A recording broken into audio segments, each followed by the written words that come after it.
Bueno, pues iniciamos el diálogo. María José, yo no sé, ha salido mucho, se habla mucho de patentes hasta ahora. Claro, estamos en territorio, digamos,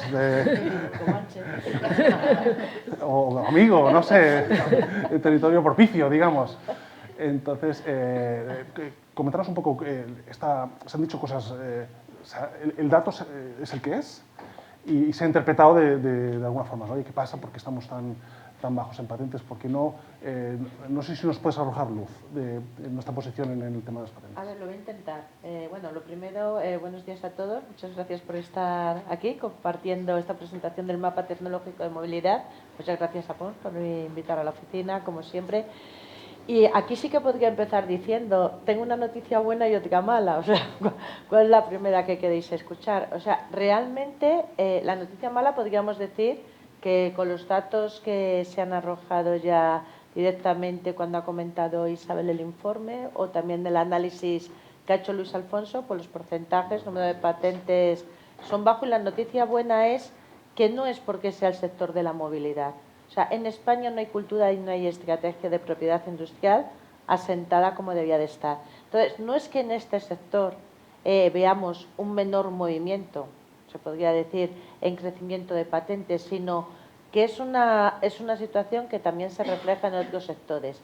Ha salido la palabra talento. Yo defiendo en todas mis presentaciones que al final la propiedad industrial es la protección de tu talento. Protegemos activos tangibles, nuestros coches, que tanto estamos hablando de ellos, a nadie se le ocurre, bueno, es que tienes que tener un seguro de protección del coche. Nuestras casas lo mismo y no protegemos lo que es más innato a nosotros y que puede ser el fruto y la semilla para el desarrollo tecnológico y social, que es los activos intangibles. En España, el sector de la automoción es el tercer sector industrial dedicado con un porcentaje de I+D en un 10% del PIB español, o sea que en ese sentido es fuerte, a nivel de producción de vehículos, no ya de la protección de las piezas de ellos. Somos en muchas estadísticas, salimos como segundos europeos, novenos a nivel internacional. A nivel de patentes, sí que nosotros podríamos, para entender un poco cómo funciona la automoción, las clasificaciones de patente, trabajamos en 4 campos divididos en propulsión por combustión, propulsión híbrido-eléctrica, coches con autonomía propia, seguridad y luego un quinto grupo que sería otros, donde van cuestiones pues relacionadas con el interior y el entretenimiento del vehículo.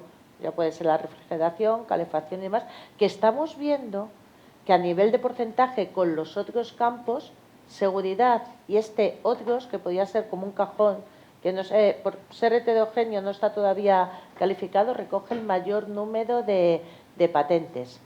Es algo que nos llama la atención. Sí que es verdad que lo que es propulsión eléctrica híbrida está muy concentrada ahora mismo en toda la tecnología de las baterías, que es uno de los principales problemas técnicos. Ya sabemos, la patente, problema técnico, solución técnica, y que estudiamos en otro campo y en toda la problemática o la oportunidad de poder utilizar el hidrógeno. El año 2019 fue bastante clave en la subida de patentes. Se puede decir que a nivel de lo que se patenta en España, este sector en el 2019 pues, representa aproximadamente un 6,5% respecto al resto de patentes, muy parecido también a las patentes presentadas por Europa, por residentes españoles, sean nacionales o extranjeros, que es lo que llamamos las patentes europeas, y tanto en patentes españolas como en las patentes presentadas en la Oficina Europea de Patentes, sí que se ve que los porcentajes mayores corresponden justamente a los sectores que os decía, dentro de automoción, a seguridad y a esos otros. En el año 2019, en España, por ejemplo, teníamos alrededor de 307 patentes presentadas. El 43% representa el sector de seguridad, que os comentaba antes, y en Europa, pues en el mismo año, aproximadamente por residentes españoles, unas 107 patentes tuvimos. Me llama la atención también lo rápido que va todo. O sea, las tecnologías van muy rápidas, en la automoción hay un salto exponencial.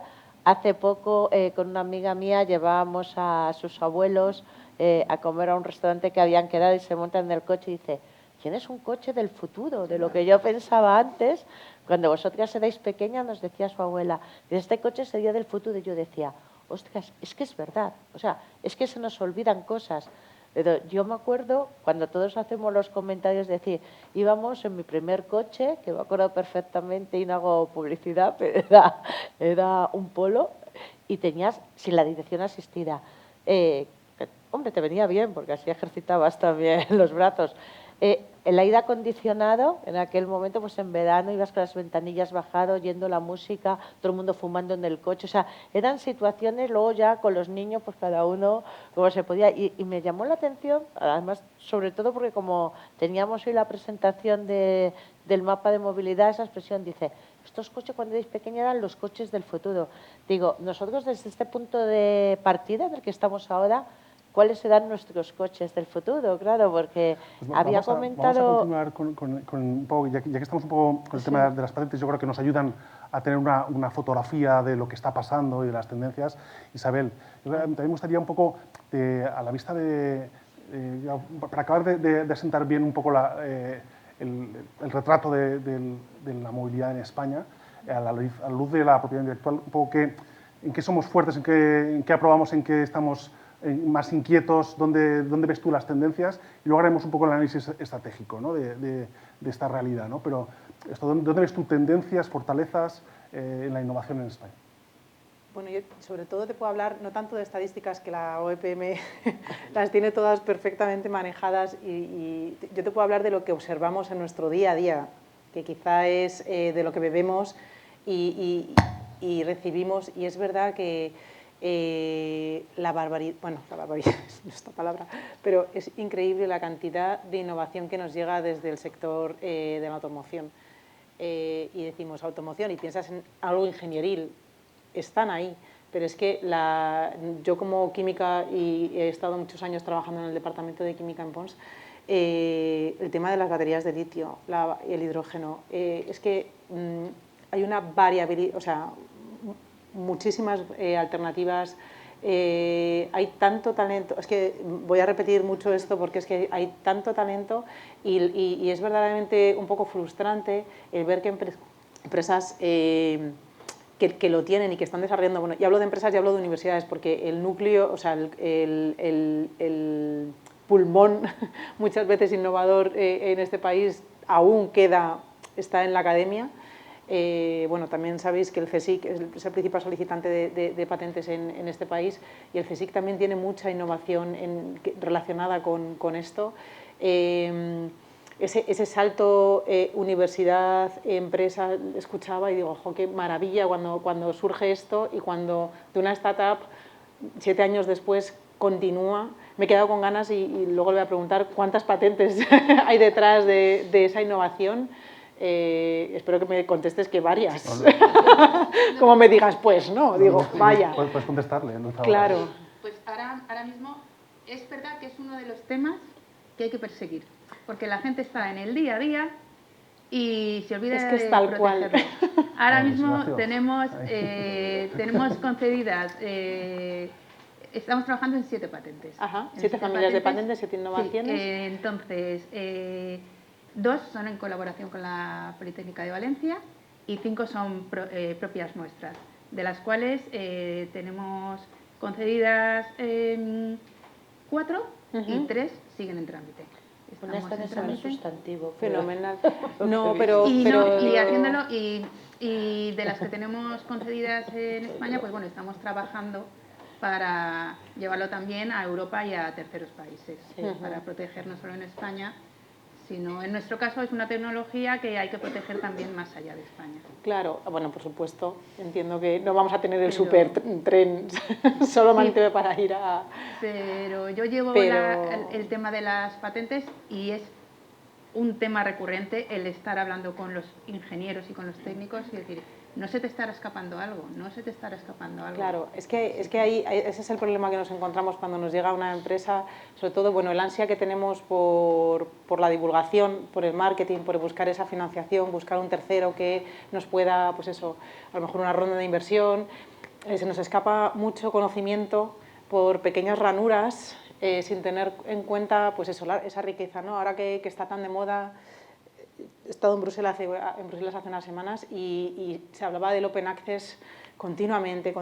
Es una cosa que ahora mismo está en boca de todo el mundo y es como, claro, todo el mundo queremos tener ventanas, tenerlas abiertas, pero si vives en un primero, pones barrotes, porque hay un riesgo. Entonces, no es incompatible abrir una ventana, pero tienes que poner un barrote. Entonces, quizá por eso antes, bueno, ahí yo creo que he dicho un montón de cosas en la presentación, pero sí que quería, o sea, manifestar, o sea, poner un poco sobre la mesa esta inteligencia previa, igual que no se pone uno o no debería ponerse uno en un laboratorio a hacer cosas a lo loco, porque todo desde el primer minuto cuesta mucho dinero, ¿no? Pues hacer esa inteligencia previa, pero a todos los niveles de ingeniería. Tú empiezas con unos planos, ¿no? Y luego ya y empiezas con unas matemáticas y unos cálculos. Pues en ingeniería, en cuanto a patentes, estamos hablando de lo mismo. O sea, hablo de patentes. En cuanto a gestión del conocimiento, estamos hablando de lo mismo, ¿no? Quizá tener cuidado de lo que tenemos dentro y después ya se verá, porque otro concepto es caro. Bueno, es caro si te va como un tiro. Si te va como un tiro es caro porque lo vas a mantener mucho tiempo y el coste es exponencial, pero claro, es que tu beneficio va a ser exponencial. No, una idea de protegido por diseño, ¿no? Claro, claro. O sea, tú empiezas porque al principio no hay un coste-beneficio, una inversión demasiado elevada. Si lo ves, o sea, dentro de 10 años cuando digas, ¡ay, si viera! Ahí es donde te va a doler, ¿no? Donde vas a decir. Entonces, vamos a dar el salto sí. a la parte estratégica. Entonces, claro, la parte estratégica... No, yo veía que la parte... Ah, vale, perdón. Quería preguntar primero a Rocío. Sí.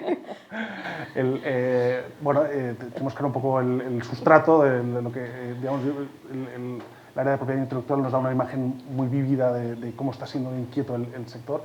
Y con todo esto hay que construir una estrategia. Tenemos unos grandes inputs externos y de transformación de la movilidad y del sector del automóvil en especial. ¿Qué idea tenemos en el Ministerio? ¿Cómo está la estrategia nacional? ¿Qué visión tenéis?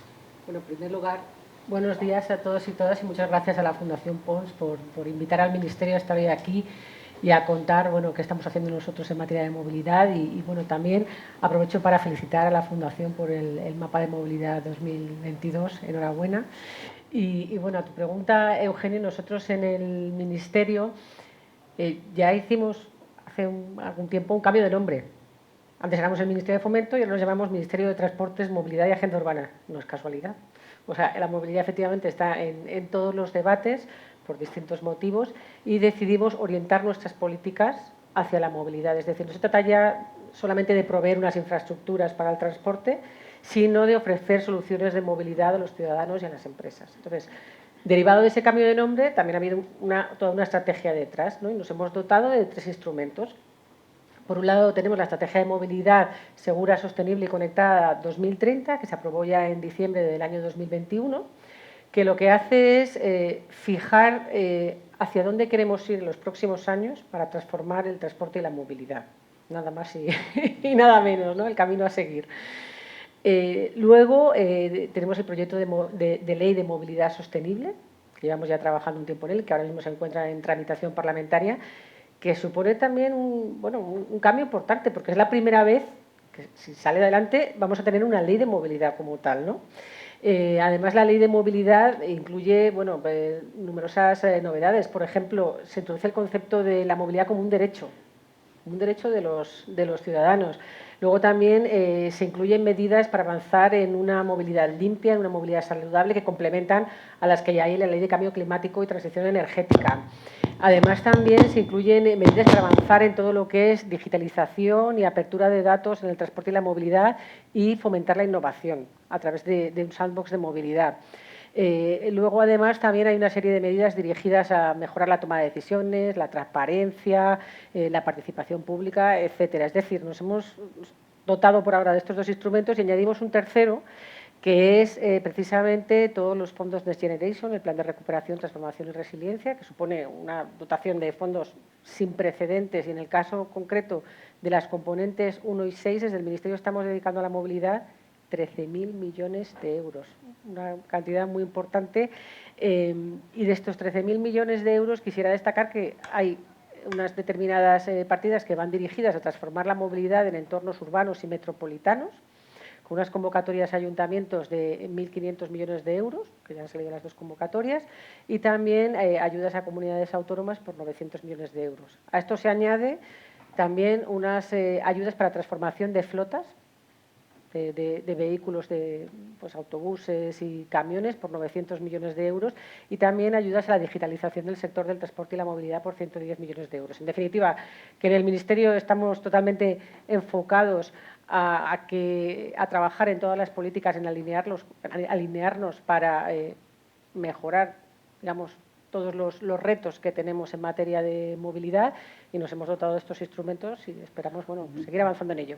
Yo la verdad es que he de decir que me he leído varias estrategias nacionales de diferentes, bastantes, y la estrategia de movilidad es de las que más datos aporta, o sea, digamos que toma decisiones a partir de más datos, ¿no? Hay otras que verdaderamente tenemos que trabajar más en España el tema de que necesitamos datos para tomar decisiones, ¿no? Pero la estrategia de movilidad, porque verdaderamente en España el tema de la movilidad, el transporte, lo tenemos muy interiorizado, tenemos mucha trayectoria, ¿no?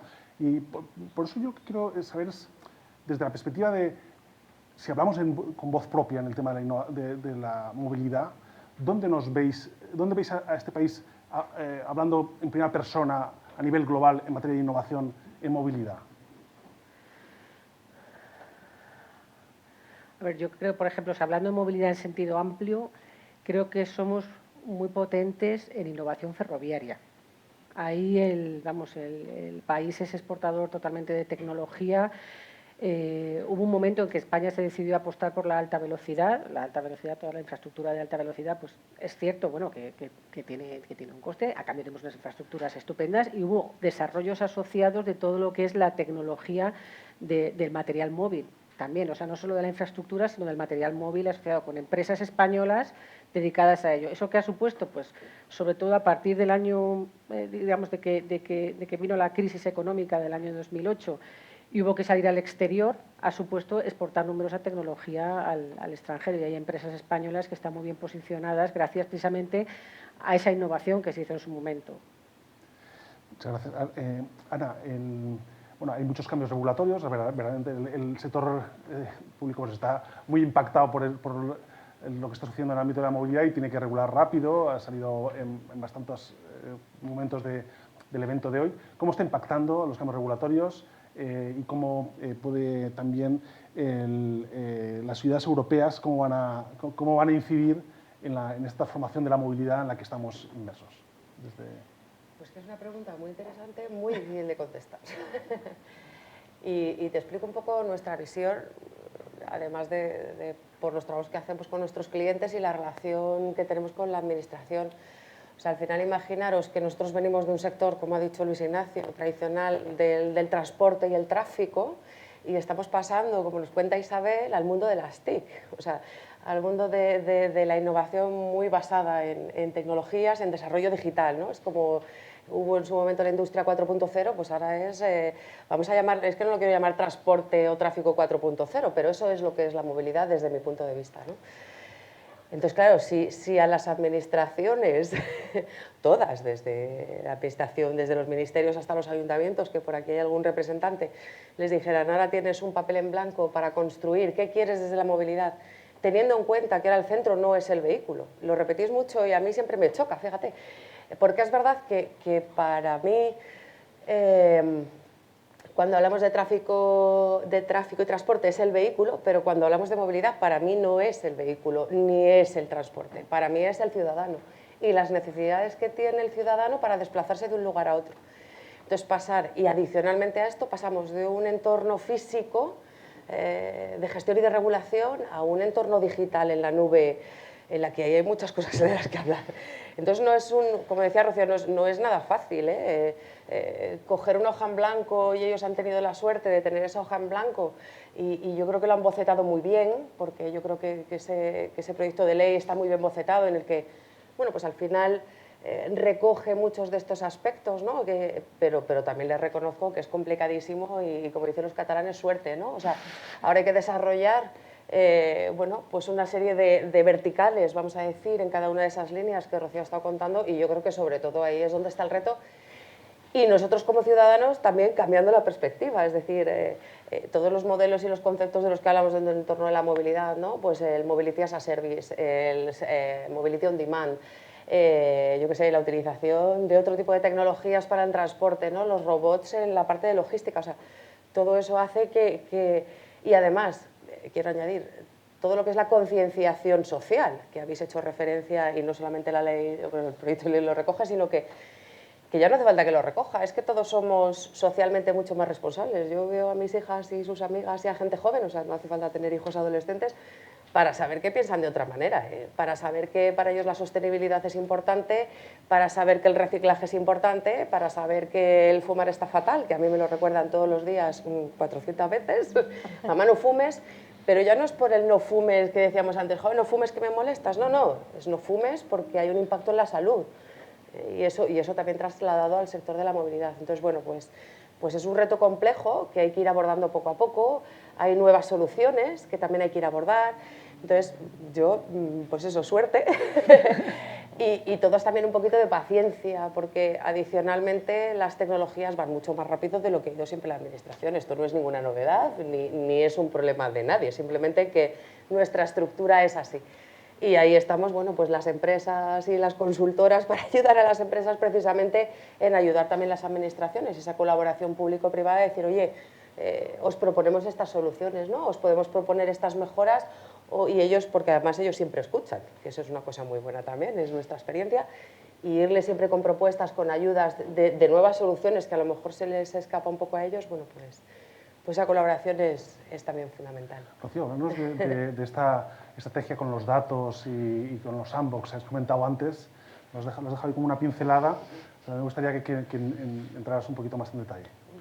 Bueno, en lo que es la parte de datos sí que lo tratamos en diferentes elementos, ¿no? Por un lado tenemos la estrategia de movilidad segura, sostenible y conectada, que ahí tenemos un eje 5 que está dedicado a movilidad inteligente, y eso incluye la parte de datos y también la parte de innovación. Y en lo que se refiere a datos, lo que está haciendo el Ministerio es recoger medidas que impulsen una política de datos abiertos por parte del Ministerio. Ya tenemos numerosos datos en abierto, por ejemplo, todos los del Observatorio del Transporte y la Logística en España, del Punto de Acceso Nacional de Transporte Multimodal.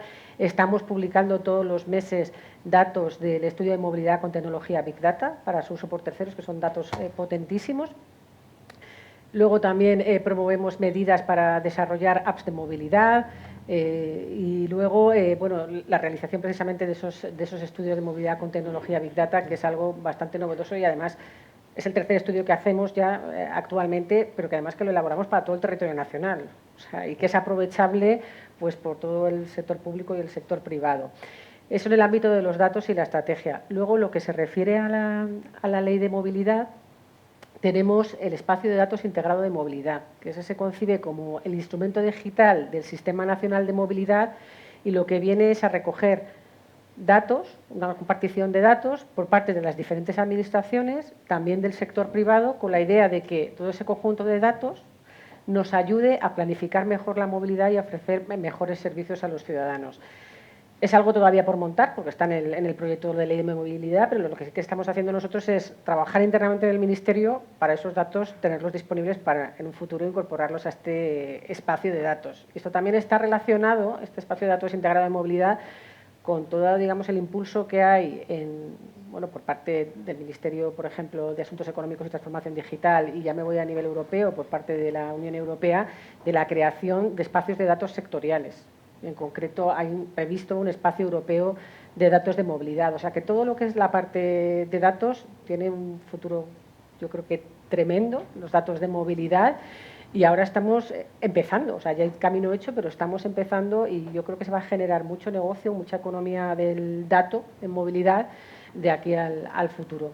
Y luego ya si me centro en la parte del sandbox o el arenero, el espacio de pruebas para innovación, eso es también un instrumento que está previsto en el proyecto de ley de movilidad sostenible, y es un espacio en el que probar innovaciones en la realidad que antes de su puesta en el mercado, y normalmente porque existe algún problema de regulación que no permite sacarlas al mercado. Entonces, en un espacio controlado de pruebas, precisamente se puede probar esa innovación y eliminar, digamos, esa barrera que supone la regulación. Esto lo hemos tomado de ejemplo de otros ámbitos que haya, por ejemplo, en el sector financiero, y bueno, y pensamos que puede ser una muy buena idea para avanzar en movilidad, ¿no? Porque muchas veces nos viene de diferentes empresas al ministerio, ¿no?, ofreciéndonos algo, pues mira, es que me gustaría hacer esto, pero es que no puedo, porque es que fíjate lo que dice la ley de ordenación de transporte terrestre. ¿Y cómo podemos resolver esto? Pues bueno, creando ese entorno de seguridad para hacer esas pruebas. Bueno, con estos datos ya es lo que tú comentas, está creándose una nueva economía, ¿no?, nuevos servicios, nuevos modelos de negocio. Y aquí sí que es un poco un planteamiento que os hago a las 5, porque cada una podéis enfocar esta parte de los nuevos modelos de negocio desde una perspectiva, ¿no? Lo comentábamos al principio, cada una, el tema de la movilidad, estoy muy de acuerdo con Ana en que realmente hablamos mucho de medios de transporte, pero realmente el asunto de la movilidad es la persona, ¿no? O las mercancías también, ¿no? Pero sobre todo es esta capacidad de moverse, ¿no? Yo no sé, cuando se plantean, María José, nuevos modelos de negocio, desde la perspectiva de la protección, ¿cuál es la recomendación que hacéis, ¿no?, de la oficina? Establecer una buena estrategia. O sea, yo creo que la propiedad industrial no puede ser algo que vaya adicional o pegado fuera de lo que es todo el proyecto de I+D. Tiene que ser ya una característica intrínseca al mismo. Antes ha comentado que hay otros, no solamente propiedad industrial como entendemos por patentes. Tú puedes proteger, lo que decía antes, de tu talento por propiedad intelectual y tienes otros mecanismos. Pero que los conozcas y los determines desde el primer momento. Porque sí que es verdad que en propiedad industrial, si no tomas esa decisión desde el principio, posiblemente pierdas tus derechos pues por haber divulgado el objeto de tu patente, has perdido la novedad, pero crear una buena cultura y una buena estrategia. Yo veo que, por ejemplo, en el estudio que os comentaba, en la oficina hacemos un estudio que lo vamos actualizando de tecnologías relacionadas con la movilidad, y en el último ya vamos incluyendo también lo que son los vehículos de movilidad personal. O sea, hay que ir avanzando. Tenemos una alerta tecnológica para hacer una vigilancia tecnológica a medida, que la recomiendo en estos vehículos de movilidad personal, pero tenemos 2 boletines trimestrales de vigilancia tecnológica de todo, de todo lo que se va tocando, de todo lo que se va publicando a nivel internacional de coche eléctrico y coche inteligente. O sea, esto yo lo veo y lo decía al principio antes, va a ir a más. O sea, hay cosas que puedes decir, igual en este sector hemos tocado ya, bueno, puede ser, pero se va a sufrir una evolución o un cambio en otra línea. En este va a ser al contrario, o sea, se va a ir a más, a más, a más, y hay que estar preparados, y las empresas tienen que estar muy bien, con la cabeza muy bien amueblada para saber proteger su talento dentro y fuera. Dentro de unos años dirán, ya no se dirá, esto parece coche del futuro, sino el transporte del futuro, ¿no? Y nuestros coches de ahora serán unas antiguallas.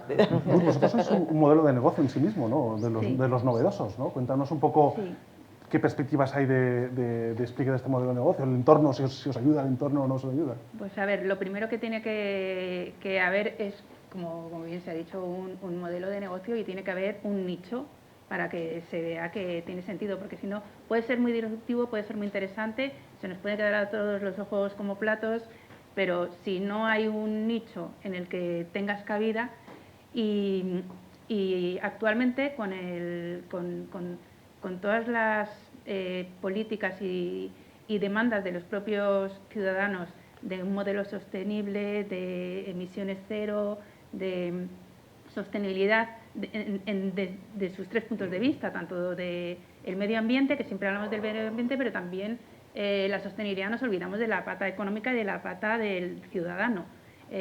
Ahí el Hyperloop sí que viene a dar respuesta a unas necesidades de la movilidad como un servicio, acercando ciudades. Estamos hablando de velocidades que se prevén que pueden llegar a los 1000 kilómetros por hora. En unas primeras fases estaremos en torno a los 720 kilómetros por hora. Entonces, eso hace que la cercanía de las ciudades se minimicen, y que podamos ir a trabajar y volver, pues como vamos ahora a Valencia en el AVE. Tampoco se quiere quitar negocio, o sea, es un complemento. Es un complemento, sobre todo ahora que la aviación de corto recorrido, de medio recorrido, está teniendo grandes problemas, y está teniendo muchos detractores porque es verdad que para ciertas distancias es excesivamente contaminante. Entonces ahí es donde el Hyperloop puede entrar para dar una solución totalmente sostenible y totalmente adaptada a la flexibilidad que necesitan los ciudadanos y a lo que necesita también el medio ambiente. Pero si tenéis un reactor, me comentabas antes, ¿no? Sí, nosotros... No es de combustible fósil. No, va por batería eléctrica, todo es por batería eléctrica. Creo que, no sé si lo he dicho antes porque salía en el vídeo y creo que no lo he comentado, me he centrado mucho en la presión, pero para evitar la fricción al 100%, tampoco tenemos que tener fricción con el suelo, entonces va por un modelo de levitación. Todo eso tiene dos sistemas propulsivos, unos motores lineales de funcionamiento puramente eléctricos, sobre todo para el arranque y para ponerlo en velocidad de crucero, y una vez que está en velocidad de crucero, utilizando el aire que queda dentro del tubo, se va utilizando como chorro propulsor, y las baterías que se están utilizando dentro del pod, dentro de lo que es nuestro vehículo, es todo a través de baterías eléctricas. O sea que es un modelo 100% eléctrico, principalmente explorando a día de hoy lo que son las baterías de ion litio, pero sin cerrarnos a otras posibilidades. También es importante destacar que nosotros tenemos una visión pues, a 2030, 2035, empezando primero por mercancías y luego pasando al transporte de pasajeros. Pero durante todo ese tiempo de los desarrollos en materia de baterías eléctricas, en materia de conducción autónoma, porque el Hyperloop es un vehículo de conducción autónoma, en materia de señalización y control, en materia incluso de detección de obstáculos, que al final necesitamos unos mega líder para poder detectar obstáculos a determinadas velocidades y retirarlos a tiempo, si es que los hubiese, que la idea es que sea algo totalmente estanco. Pero la idea es que también otros sistemas de transporte y otras industrias puedan beneficiarse del desarrollo tecnológico que va a ser el propio Hyperloop.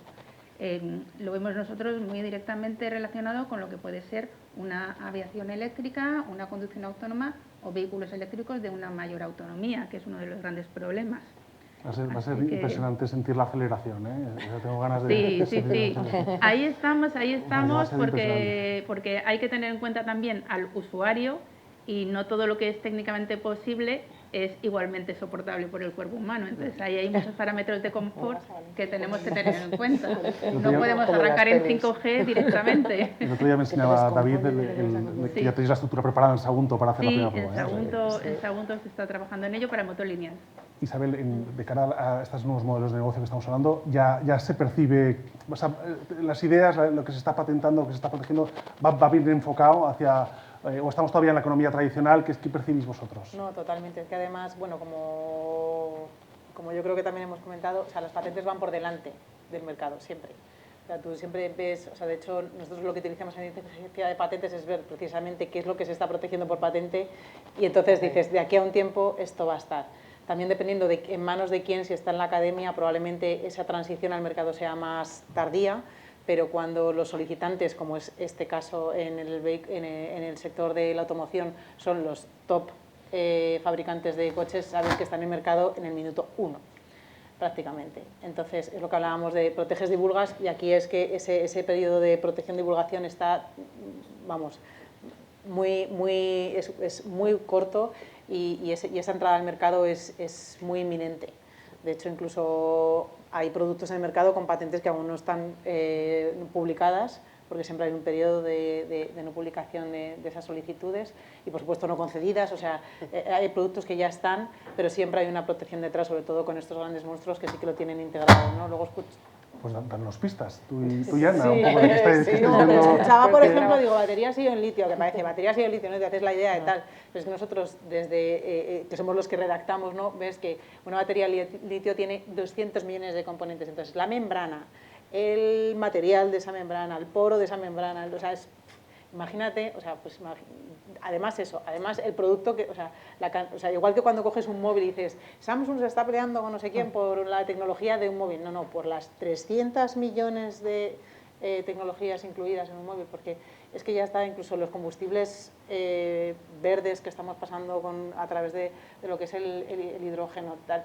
O sea, es que no te puedo hablar de una tecnología, es que son tantas micro tecnologías tan ligadas unas a otras. De hecho, a nosotros nos llega ya como anécdota, y cierro y le dejo a Ana, nos llega una innovación y nos peleamos, es para ti, es para ti, es para ti. O sea, a veces no sabemos si es ingeniería, si es química, si es bio, incluso porque no descartes que en una batería litio acabe habiendo un microorganismo que se come no sé qué para que dure más, que haya más ciclos de lo que sea.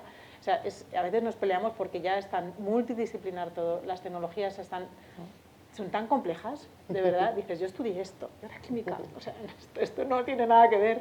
Estás en una formación continua, porque es increíble lo que sale de las mentes de estos expertos, que es una maravilla trabajar con ellos. Y sobre todo es eso, o sea, la tendencia es multi, tendencia hiper a los operadores externos nos llegan tantos mensajes, ¿no? Tantos, de repente hay hypes también. Hay que tener mucho cuidado con eso, ¿no? Un poco una guía para con lo que ya intuyo por lo que dice Isabel que mucha batería, ¿no? Mucha carrera en ese sentido, pero también en modelos de negocio que estáis viendo la innovación. Mira, Isabel y yo además es que trabajamos mucho precisamente para enfocar todos los temas de innovación cuando trabajamos o en proyectos de I+D directamente o con partners que nosotros tenemos, ¿no? Vemos un poco eso que decía ella, retomo y te contesto. O sea, al final, en todos los informes que ella saca y estamos trabajando muy enfocados, pues mira, ahora, pues eso, temas de movilidad, temas de drones aplicados también al mundo del transporte, que estamos bastante metidos últimamente, pues al final ves, y te contesto con esto, que se basa mucho en la tecnología, y en el desarrollo de esa tecnología que necesitamos en los ámbitos que estamos hablando. O sea, es que por no repetirme, ¿dónde están los nichos de negocio? Es que es lo que decía Luz, o sea, es que hay que buscar esos nichos de negocio, porque ahora todos hacemos de todo. O sea, las inversiones que se hacen en el sector de la movilidad creo que son de 140 billones de dólares a nivel mundial y se pretende triplicar en los próximos, bueno, al 2030. La inversión fenomenal, pero luego tiene que venir la rentabilidad. De todos los que empiezan la carrera en el sector de la movilidad, ¿cuántos la acaban, no? O cuántos, bueno, pues al final consiguen hacer rentable ese modelo de negocio que en las cabezas está muy bien. Esta sociedad también en la que nos movemos, pues al final potencia mucho la innovación, que está muy bien, y proteger la innovación, pero hay que hacerlo también con un poco de cabeza. Y pensar que lo que estamos haciendo son dos cosas. Por un lado, luego voy a cosas más concretas si quieres, pero por ver el razonamiento, ¿no? Primero es esa digitalización que decíamos del sector del transporte, que necesita, como hay grandes éxitos en otras industrias, ¿no? El que ha dado con el kit de la cuestión, pues se ha forrado, y esto es así, y las rentabilidades pues ni te cuento. Eso por una parte, ¿no? Y luego están los nuevos modelos de negocio que enfocados a la movilidad como tal, que es la que os he contado antes, la que defiendo, ¿no? Esos tendrán muchas oportunidades dentro del mercado, ¿no? Sí es verdad que va tan deprisa, que de las primeras ideas que uno tenía, porque además se nos ocurrían a todos, joder, que si hubiera una aplicación, que ya la tenemos, es que si hubiera una aplicación, de hecho ahora tenemos aplicaciones que integran soluciones de movilidad, ¿no? Yo creo que eran grandes retos, y yo por lo menos lo veo así, en la parte del entorno urbano y demás, son todo lo que son la movilidad on demand, que yo creo que es un tema muy interesante, poco trabajado, que es complicado, también te quiero decir, porque el intentar integrar un servicio público con una demanda del ciudadano, con todos los que somos, satisfacer a todos, que encima sea sostenible y demás, es complejo, pero desde mi punto de vista por ahí se puede mover bastante. Todo el tema de baterías, obviamente, pero como ya lo habéis hablado, más no quiero. Y luego, sobre todo, pues todo un sector. Como sabemos que el vehículo autónomo se está retrasando, porque es así, además desde Bruselas ya lo saben y nos lo dicen, todo lo que tiene que ver con el vehículo, decía antes Luis Ignacio que es una tablet con ruedas, para mí es una tablet con un sensor con ruedas. Ese sensor puede ser muy diferente, y yo creo que ahí está parte de la evolución de todas las soluciones de movilidad que tenemos, ¿no? La integración de diferentes fuentes de información con imágenes incluso, ¿no? Que cada vez lo estamos viendo más, cámaras que son capaces de ver, y hace poco nosotros hemos estado en un proyecto es de drones, pero también aplicado a temas de movilidad, ¿no? En el que la inteligencia de la cámara que va subida en el dron, integrada con información que tú tienes del tráfico, pues que te da unos resultados que te hace el cerebro puff, ¿no?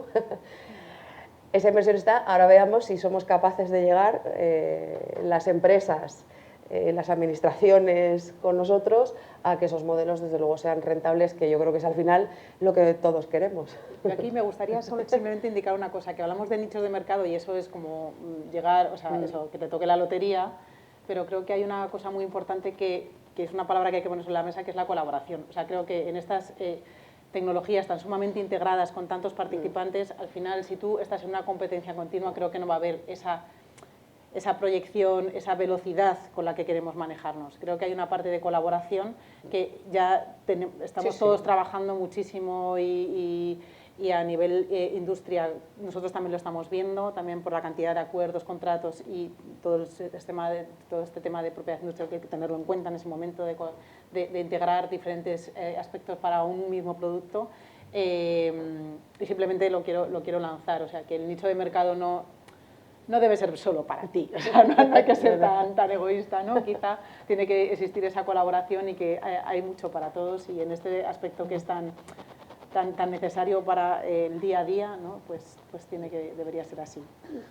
Se nos ha pasado un pelín el tiempo y la verdad es que, vamos, yo en esta burbuja de madera pues ya me pasaría mucho más rato hablando, pero bueno, nada, vamos un poco a terminar. Yo es que no puedo resistir, Rocío, a preguntarte, porque me hagas un flash, no para más, con el tema del coche eléctrico. Yo creo que sí que un mensaje rápido, un claim, hay mucha confusión. Antes comentaba Isabel Cortés el tema de los puntos de recarga.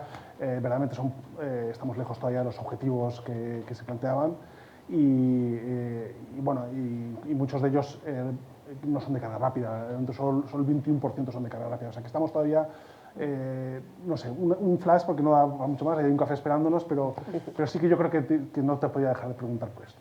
Bueno, tenemos una buena noticia, que es que se ha llegado a un acuerdo político de la Unión Europea en cuanto al nuevo reglamento de infraestructuras para combustibles alternativos, que no sé si conocéis, que fija objetivos muy ambiciosos en materia de despliegue de infraestructuras tanto para vehículo eléctrico como para vehículo propulsado por hidrógeno, o sea, o directamente o a través de pila de combustible.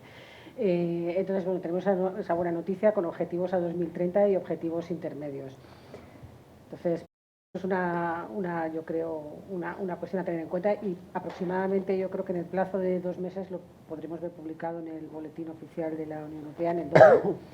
Y luego en el ámbito nacional pues tendremos que trasladar todas esas obligaciones, que efectivamente, pues como se ha comentado en distintas ocasiones, queda margen de mejora en todo lo que es el despliegue de infraestructura para recarga de vehículo eléctrico, pero bueno, me consta que el Gobierno, de la mano de Presidencia y coordinado por el Ministerio para la Transición Ecológica y el Reto Demográfico, está trabajando con el sector a través de un grupo de trabajo que es el GTIRBE, precisamente para eliminar las posibles barreras que está habiendo para el despliegue de toda esta infraestructura. Así que esperemos que en breve podamos ver resultados más satisfactorios, ¿no?, en cuanto a la implementación de estos puntos de recarga, sobre todo, pues como comentabas, de alta o muy alta potencia, ¿no?, que permitan esa recarga en poco tiempo.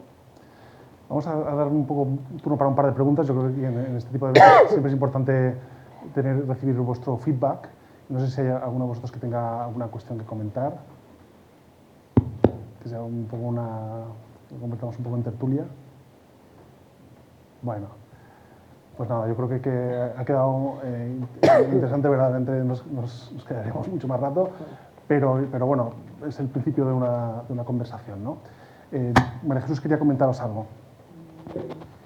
Bueno, lo primero, daros las gracias. La verdad es que escucharos con la ilusión, la emoción y la profesionalidad con la que estáis trabajando cada uno en estas áreas, de verdad que felicidades. Y bueno, yo creo que se nos ha quedado corto, ¿no? El debate hubiera dado para mucho más, pero bueno, muchas gracias. Yo desde la Fundación me quedo con 2 temas. Uno, contaros un proyecto nuevo, porque bueno, ya hemos escuchado todo lo que hemos estado hablando aquí. Nosotros desde Pons, desde nuestra Escuela de Negocios, vamos a lanzar un máster en Innovación y Estrategia Global en Movilidad. ¿Por qué? Pues porque tenemos un reto brutal, ¿no? Hace falta en un futuro profesionales de todas las áreas, de abogados, economistas, biólogos, arquitectos, ingenieros, y necesitamos que estén preparados en todas estas áreas, y para ayudar, entre otros, al Ministerio, que está apoyándonos también en este máster. Y bueno, nos encantaría contar con el apoyo de las empresas, porque al final lo que las empresas necesiten es lo que nosotros vamos a trasladar a esa formación que vamos a dar a esos jóvenes del futuro. Entonces, bueno, eso es un proyecto en el que os invitaremos. El día 22 de mayo presentamos en la Universidad Francisco Vitoria este máster, con lo cual, bueno, nos encantaría poder contar también con todos los expertos que estáis en este mundo de la movilidad. Y luego, bueno, pues desde la Fundación Pons, con nuestro proyecto Madrid IPR Helpdesk, ponemos a vuestra disposición lo que hemos comentado, esa plataforma de asesoramiento en propiedad industrial, ¿vale? Todo ese tema que nosotros hablamos de la importancia de la propiedad industrial, de la protección, ahí estamos para ayudaros, para ofreceros ese apoyo en propiedad industrial, transferencia de tecnología y, bueno, pues eso es parte de nuestra labor, con lo cual, pues contar con nosotros. Y ahora, pues ya nada, si os parece bien, pues tomamos abajo un cafecito y charlamos un ratito y nada, muchísimas gracias a todos y muchas gracias a la mesa. Vamos a dar un aplauso a las un aplauso. ponentes, yo creo, ¿no?